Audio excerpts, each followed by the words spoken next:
Hey, what's up everybody? Rye here with another awesome vid. Today I'm going to be doing a review on my new airsoft gun. It's the one that I've been shooting in some of my other YouTube videos. It's my new CYMA Metal M4.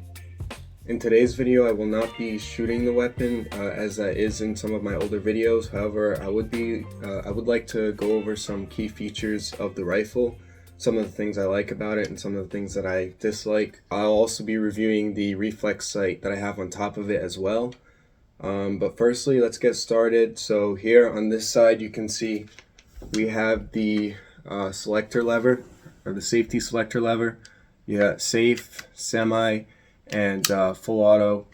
I gotta say, switching between it feels like it feels kind of firm, like a firm selector, so I haven't had any issues with it. My older airsoft gun, surprisingly, when I switched between the settings, it would either stay on semi or full auto when it shouldn't be, which I think was just the quality of that rifle.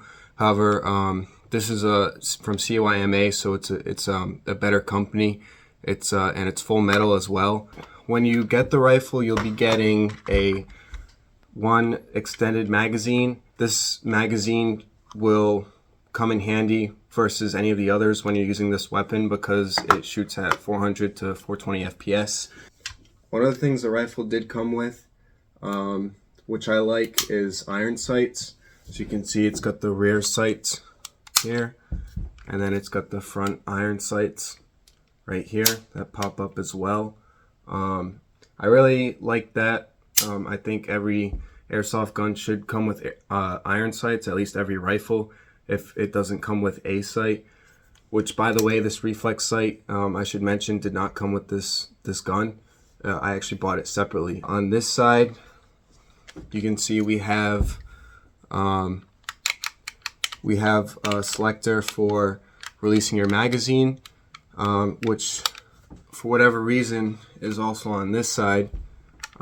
So if you're left-handed, I guess that would come in useful. However, it doesn't make sense to me that the safety lever selector is only on one side where it's not on the other, but the magazine release is on both sides.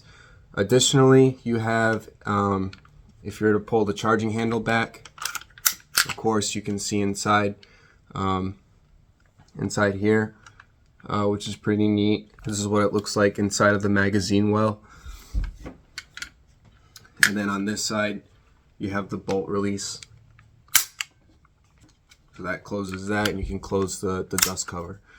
And then obviously this right here is just for show, doesn't do anything to my knowledge. One of the things that a few people mentioned in the comment section is that they wanted to know if they could remove the orange tip off the muzzle. I think that depends on the length of the barrel you get, because airsoft manufacturers legally cannot sell you an airsoft gun without an orange tip. I think if it's like a certain length barrel or something. Generally I thought that was for every gun, but it seems like there's an option to get one that just has a black muzzle. I highly do not recommend removing this orange tip. This is very important. I get it if you're like in a rural area and you're just out by yourself with your friends or something, then fine. But if you're in a more heavily populated area and you're on your property, regardless, you should have this orange tip. That's there for safety reasons for you, and so other people know as well. But other than that, you can see we have the rear stock that extends, so that's pretty nice. You have like different levels. You got like medium, short, and then you extend it all the way out. And then if you're to pull this under here, this is that lever that allows you to do that. You just pull on it and that's how it moves, and you can actually take it completely off, release this from the stock, and then this comes out, and then you have access to your to the connector that you connect the batteries with. One of the issues that I noticed when I was using the rifle, trying to extend and then shorten it while the batteries are connected, it seemed like this, I don't know if I had it connected in right, but it seemed like this would get stuck a lot on, and then it wouldn't fully close or collapse. For whatever reason, it would get stuck on like a lip in here. So that was one of the things I noticed. Aesthetically, the rifle is pleasing to the eye. They put some text on both sides of the rifle, which I thought was really cool. One of which says training weapon, and then it says restricted military government use only. There were different barrel lengths that you could buy on the Evike website for this model gun. I think it was like 14 inch, 13 inch, or 10 inch or something like that. I have the 14 inch rifle, and I think it was like the shortest barrel had like the muzzle that was just all black. This one had an orange tip, which, to be honest, I think a shorter barrel is good for CQB because it's a little more versatile, easier to maneuver. If you get a longer barrel like this, I think you get better accuracy, whereas a shorter barrel, you're kind of compromising accuracy for space and maneuverability. So this reflex sight I actually bought on Amazon.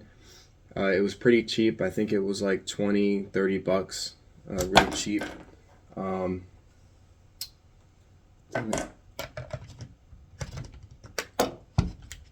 Like I said, this didn't come with the gun. This was bought separately on Amazon. It was like 20-30 bucks for a metal, so it is metal. It's a really nice sight. I still have to zero it in. I haven't done that yet. This is what it looks like if you're looking down the rifle, and then if I were to turn this on, you have like different brightness settings. So I don't know if you can see that.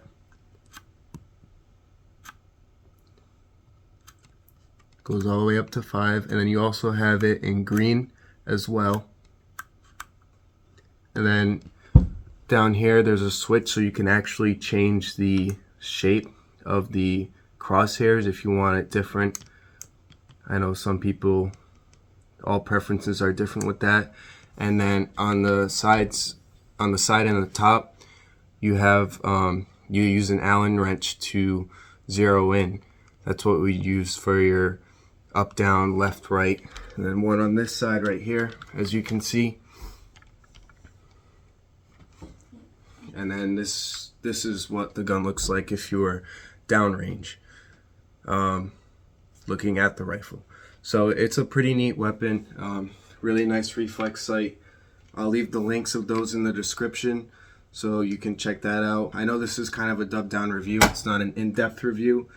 I said in my previous videos that I would like to have a review of this in the future, along with another rifle that I have, which is my first airsoft rifle. This is my second, so I think that'd be a really good review. If you want to check out my other videos of me doing like a contest between objects, it's me actually shooting this airsoft gun, so you can check that out. And then the BBs that I use are they're .20 gram, 6mm .20 gram, $11 at Walmart for 10,000.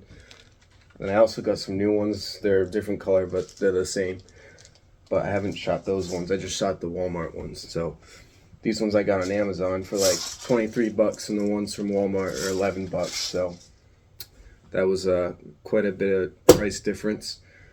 That's the end of this review of the reflex sight and the CYMA M4 full metal rifle. Be sure to comment any of your concerns. If you have any questions, feel free to comment and I'll get back to you. Overall, this is a pretty nice rifle. I really enjoy it. It's really, again, it's aesthetically pleasing to the eye, and it's very functional. I think it's very well built. CYMA is a really good company, so if you're new to airsoft, make sure you check them out and make sure you do your research as well, because airsoft guns can be pretty expensive and you want to make sure you're getting the best bang for the buck. And yeah, that's that. Be sure to like, comment, subscribe, and peace.